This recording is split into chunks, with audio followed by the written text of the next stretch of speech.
My love, my sight, the light of my life, promise I made, I fulfill on this night. Here I am, in the garden we raised, here I lie, under the roof we made. I fought in the battle for gods and kings, and tore their banner with my hateful sins. But the shrouded man did bless my soul. My sins are now absolved, I want to grow old. But now you lie in the earth under a stone. Speak to me, I hunger for your words. My love for you is true and strong. Neither this world nor any god will separate you from my desperate soul. So wait for me on those windy shores. What becomes of us, history will behold.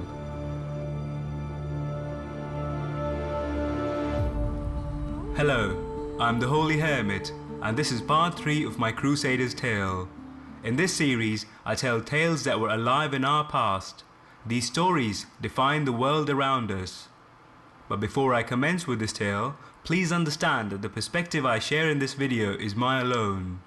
This of course is a real tale of an event that occurred in our history, but what I glean from it is my own belief. I hope you enjoy it then. Here I begin. Jerusalem, the Holy Land, the center of the world, was lost by Crusaders. Anatolia was united under one banner, one leader, and defeated the greatest force in the world.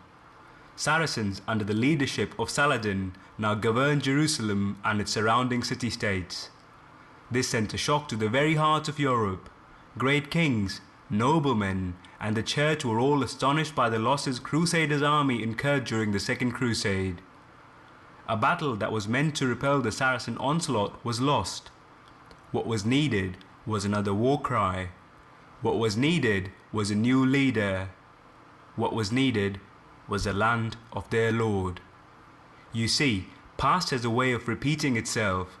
The first 2 crusades were summoned by the church, so why would the third one be any different? Pope Gregory VIII summoned masses and electrified their souls by promising them the same old promise. And just like old times, kind and malevolent souls alike all gathered to start the Third Crusade. Emperor Frederick Barbarossa, the Holy Roman Emperor, led the charge with his 100,000 men, but an unfortunate accident on his way to Jerusalem costed him his life. But Mother Europe had another great son she could offer. So came forth Richard I of England, a valiant soldier, a great tactician, and a superb general. Then decided to gather funds for his march to the Crusades and recruited soldiers vigorously. After 14 months, Richard and his army began the march to the Holy Land, marking the beginning of the Third Crusade.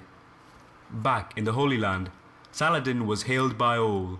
So confident was he in his army that he decided to release Guy de Lusignan, his captive from the battles of Hattin, his captive, the old king of Jerusalem. Guy, ashamed by his capture and a will to redeem himself, gathered his scattered army and decided to recapture Acre, a port town that was a valuable stronghold in the region of Holy Land. So the king without his kingdom gathered 400 of his knights and 7,000 foot soldiers and surrounded the city of Acre, thereby commencing the siege. Saladin, hearing this unfortunate news, came rushing to the aid of Acre. After 2 years of both sides struggling to win, Richard reached Acre with his 17,000 strong men and his superior siege weapons. Within the very first 2 weeks, he brought down the walls of Acre and was ready to move through rubble surrounding the city. But Saladin too was a great general and a veteran of war.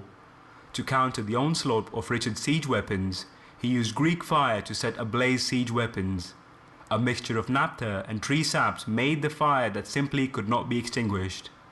Like a devil dancing in the sea, Greek fire annihilated Richard's siege weapon and slowed his advance into the city. Now a great strategy was needed from Richard. Rubble was blocking his advance into the city, so he offered 4 coins to any person who would move a rock from the rubble. And with this strategy, within 5 weeks, Richard marched into the city. Saladin then faced his very first defeat, and Richard, through his undominable valor, gained a name he is still known by today, Richard the Lionheart. But even great men like Richard have flaws, for they too are humans. Richard now held countless Saracen prisoners of war.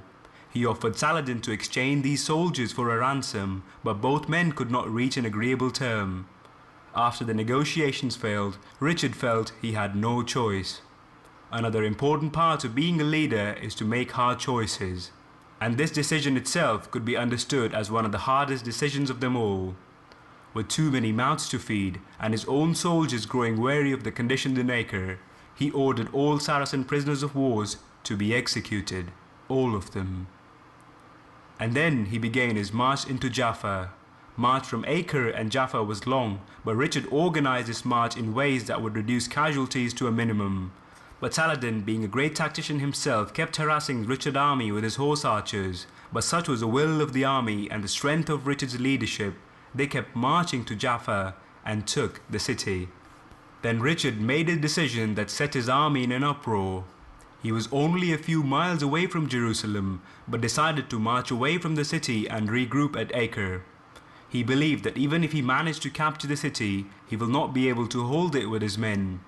So he began his march back to Acre, and Saladin decided to take back Jaffa with a lightning-quick maneuver. Instead of a full-on assault, Saladin set out a handful of men who infiltrated the city and captured Jaffa. Richard, upon hearing this news, gathered 55 of his men, knights and crossbowmen, and he sailed from Acre to Jaffa and finally landed on its beaches. Saladin watched from a distance as he saw the Lionheart and his brave men pushing the Saracen defenders from beach to within city walls. He fought the Saracen soldiers from one street to another, and then Richard's horse was brought down by an arrow. But such was the greatness and mutual respect Saladin shared for his adversary that he ordered the battle to be stopped momentarily, and he sent a new horse from his stables for Richard. Battle waged on without any decision, and Saladin, now being forced by his generals for a swift result, offered a truce between the Crusader and Saracen army. The truce offered all city-states from Acre and Jaffa will belong to Crusaders, but Jerusalem will remain in Saracen control. As a concession, Christian pilgrims will be allowed to enter the city freely. Richard himself did not enter the city, as he made a personal vow to enter the city only when it belonged to the Crusaders. So he marched back to Europe with the hope to gain more money and men to support the cause of Holy Land. Once again, such was the mutual respect between the two great leaders that when Richard sent a personal envoy to Saladin informing him of his vows and his will to take back Jerusalem, Saladin replied, saying that if he were to lose Jerusalem to any king, he would be glad to lose it to Richard. But a few years later, Saladin died out of sickness, and Richard faced this cosmic irony that if he had stayed in Jerusalem for a few more years, he would have been able to take the advantage of this and retake Jerusalem. But in 1199, Richard too died from a crossbow wound in a siege in France, and so did the Third Crusade end. Since then, as it is now to this very date, peace has been an illusion in the Holy Land. More crusades were called after this, more lives were lost, and for what? A piece of land in the desert, or the land of salvation in the center of the world? All this is for you and I to decide. War brings misery, it brings corpses. Whether it is fought for land, for gold, or for the so-called God, the end result always stays the same. If one side has to win, other must lose. But what remains a constant is the lives lost during the struggle. These great men lived long ago. Their dreams and hopes were lost in the sands with their bones, but their message still remains. What we do makes us into who we are, and the way we decide to leave this earth can make us into a martyr or a legend. This has been the Holy Hermit for you, and this video marks the end to my Crusader series. Join me on my next tale where I shall bring you another story from another time. Until then, may peace be with you, or if you prefer, Salaam Alaikum.